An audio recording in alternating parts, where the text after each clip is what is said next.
I have a theory that I actually saw on Twitter, and I think that the guy was actually very much true. So I'm going to explain it because I believe in this theory.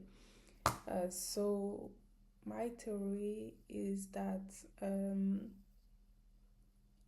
the next years, the biggest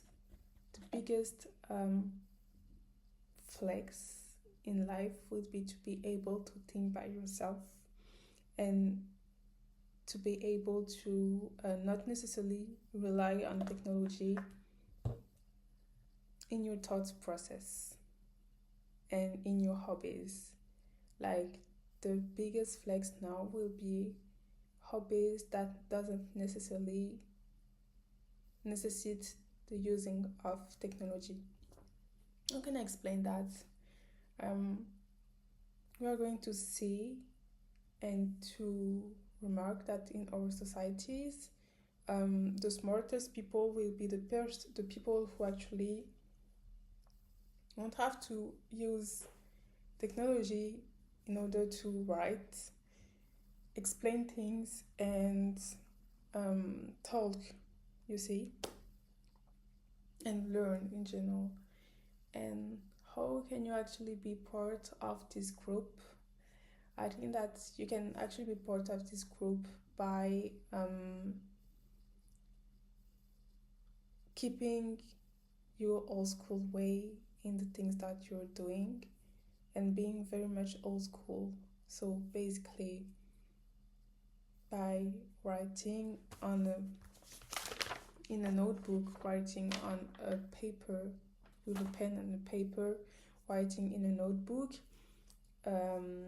reading books, listening to music in a very normal way, like not even speed up or slowed, but just with vinyls because you bought a vinyl, or because you bought CDs and you just have a collection of vinyls of CDs and stuff like that. By being able to not go to the gym, go to the gym, but also not go to the gym, and just train yourself, but with nature, because you just do your 10K steps a day.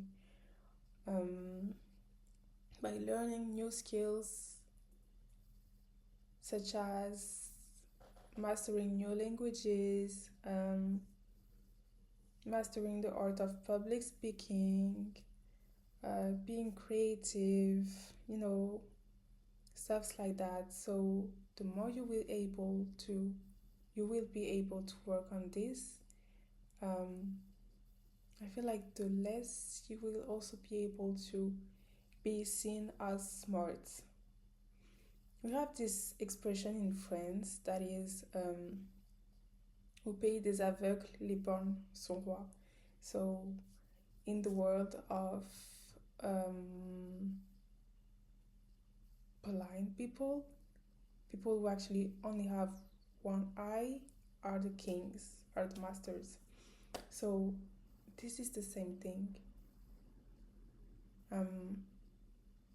Technology and the misusing of this technology actually creates a mediocrity in this society, and the best way to fight against this mediocrity is by cultivating a culture of going back to the old things. So life is a cycle, so believe that this is normal. I strongly believe that this is normal, but yeah, it will be like seen as something amazing to actually read books soon, to actually being able to read the books and understand it, to actually be able to learn a new language, but with books without necessarily having to use ChatGPT. It will actually be a flex to calculate without using a calculator, but just like by doing a normal division, you see. It will be a flex to explain that your hobbies are walking outside, um, walking outside, and that you are fit because you are just doing things outside and not because you're walking on a treadmill. Um, it will be a flex to be able to just sit down and explain your ideas without necessarily tell yourself, okay, let me ask ChatGPT this. It would be a flex, and I believe that this is actually a flex right now to just say, I don't use ChatGPT. And I'm so sorry when I'm saying that. Like it's actually a flex. Like when people are telling me, especially when I was in this school, there was this school called ENS in French, and at ENS people are living in a very old school way. So I get all my books in ENS. So basically all the books about Carl Jung, um, Habermas, Averroes, Andalus writers and stuff like that. I get them in this in their library because they are still into reading niche things, because this is actually the work, reading niche things and studying on niche topics on philosophy and stuff like that. So some of those people never used ChatGPT, and you can see it in the processed thoughts, in the way they are expressing themselves, in the way they are seeing things in general. And yeah, I believe this is incredible to have this, but the thing is, it should not be designed and destined for just a very privileged group of people, because people from ENS are, according to me, privileged in a way, because they are being paid for thinking and writing, and they had this habitus. Thank you, Bourdieu. They had this habitus that actually allowed them to understand that it is important, that culture is important, and that you have to read on a daily basis, you have to write on a daily basis, and they were just born into this environment around culture, knowledge, being curious, and stuff like that. So yeah, anyway. But as a human being, I strongly believe that you should try to go to the old ways. And I already quoted the old ways. You can start by thinking with a piece of paper and a pen. You can start by writing books. I remember when I was like 13, 11, I don't know, maybe 12, I would just come to my father and my mother, and would be like, Daddy, Mommy, I'm writing a book.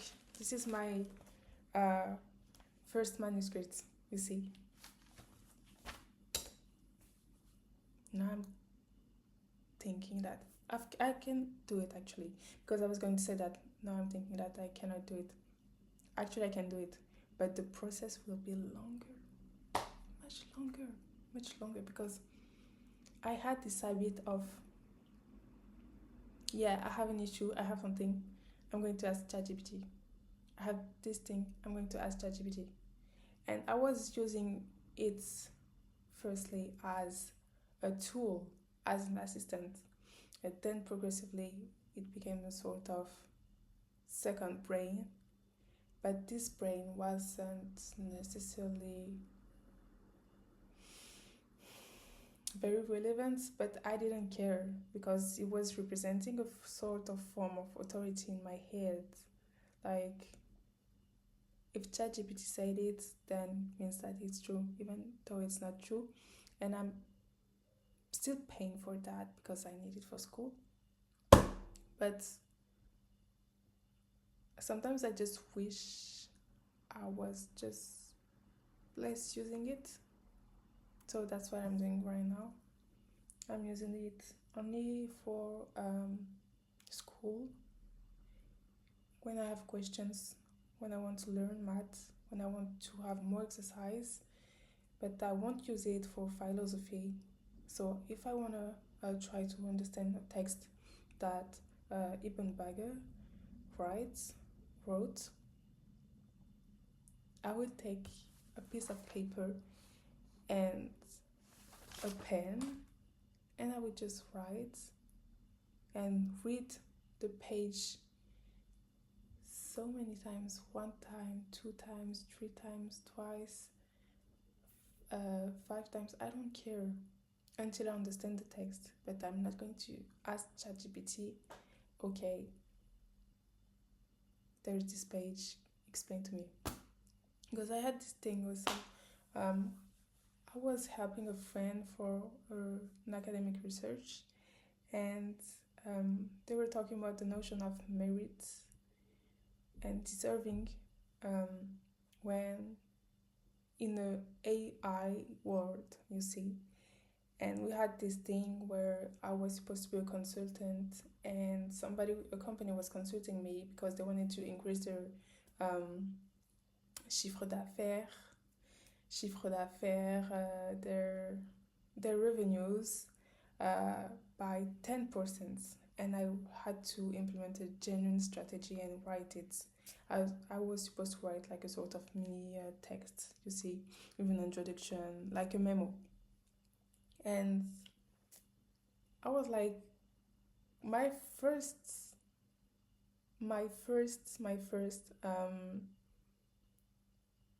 gesture was to just put the freaking document into ChatGPT, and then have my memo, and then that's it. And I was like, do you think you will be able to do that by yourself in 20 minutes? And I saw that my friend, she wasn't supposed to use ChatGPT. She did it in 20 minutes. So I was like, oh, later this is going to become a genuine skill. Even if the work is imperfect, people are still going to appreciate it because it has been written by a human being and not an AI. And I also feel it in the work that we propose at school. Like, you can feel it. I feel that this is almost spiritual. Like, you can feel it when a person, how can I say that? A person actually did his PowerPoint with ChatGPT and didn't. So you can feel it so bad that you can even appreciate the mistakes in that. Yeah, this is what I wanted to say. Have a nice day. Bye.